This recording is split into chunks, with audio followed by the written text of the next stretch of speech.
Hello everyone and welcome back to the channel. So आज हम practice question करने वाले हैं एटॉमिक स्ट्रक्चर का। जिसने एटॉमिक स्ट्रक्चर नहीं देखा वो पहले जाके चैनल पे देख सकता है एटॉमिक स्ट्रक्चर। हम उसी बेसिस पे कुछ उसके इंपॉर्टेंट क्वेश्चन करने वाले हैं।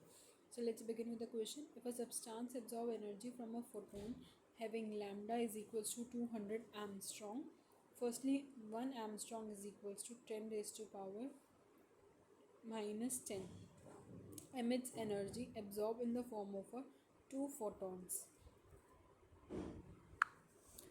If lambda of first photon is 500 angstrom, then calculate lambda of other photon.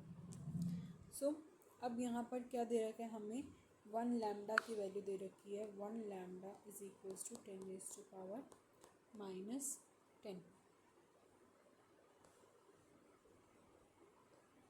ठीक है, अब ये वैल्यू दे रखी है। यहाँ पर मैंने एक सॉल्यूशन करके दी है जो गलत है। ठीक है, मैं ऑलरेडी बता रही हूँ बिकॉज यहाँ पर ये जो क्वेश्चन गलत है वो इसलिए गलत है। चलो पहले ये बता देती हूँ, एक्सप्लेन कर देती हूँ। सॉल्यूशन गलत है, नॉट क्वेश्चन। देखो, if a substance absorb energy from a photon having lambda इतने और एक फोटोन का इतना है, यानी E1 is equal to E2 plus E3। एक रिलेशन यहाँ पर सेट किया गया है। So E1 is equals to E2 plus E3 हमने यहाँ पर रिलेशन सेट किया है, जहाँ पे Hc/λ1 is equals to Hc/λ2 plus Hc/λ3। अब ये तो कॉमन आ गए तो इसलिए हमने इनको कैंसिल कर दिया। 1/λ1 1 इज इक्वल्स टू 1/λ2 प्लस 1/λ3। अब ये सारी वैल्यूज़ किस में है? ये सारी वैल्यूज़ एमस्ट्रॉन्ग में है। Don't forget that these all are values are in angstrom only. ठीक है, मीटर में करना है तो पहले आपको यहाँ पे मीटर में कन्वर्ट करो उस उन सभी को। ठीक है, देन बट ये रिलेशन यहाँ पे ऐसे ही आएगा कि एक का आपको यहाँ पे 200 दे रखा है और वो किसके दो फोटोन्स के इक्वल होगा। यहाँ पे क्वेश्चन को ध्यान से समझो।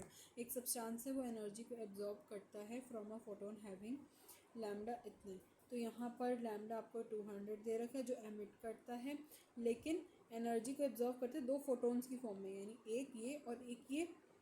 ठीक है, और इफ़ लैम्डा फर्स्ट फोटोन अगर दे दिया पहले का ये है तो बताओ दूसरे का क्या होगा।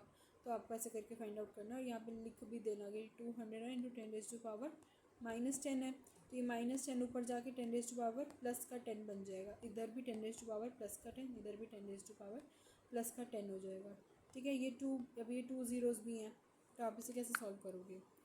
1 10 raised to power 10 बाय 200। अब 200 में 10 raised to power 2 है तो ऊपर जाके माइनस हो जाएगा, तो ये क्या बन जाएगा? ऊपर वाला 8 बन जाएगा।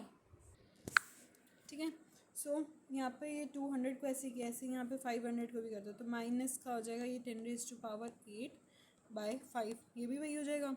सो 10 raised to power 8 को कॉमन ले लो, 1/2 माइनस 1/5 करके यहाँ से आप λ3 की वैल्यू निकाल सकते हो। रेसिप्रोकल करके निकालना, डायरेक्ट मत लिख देना।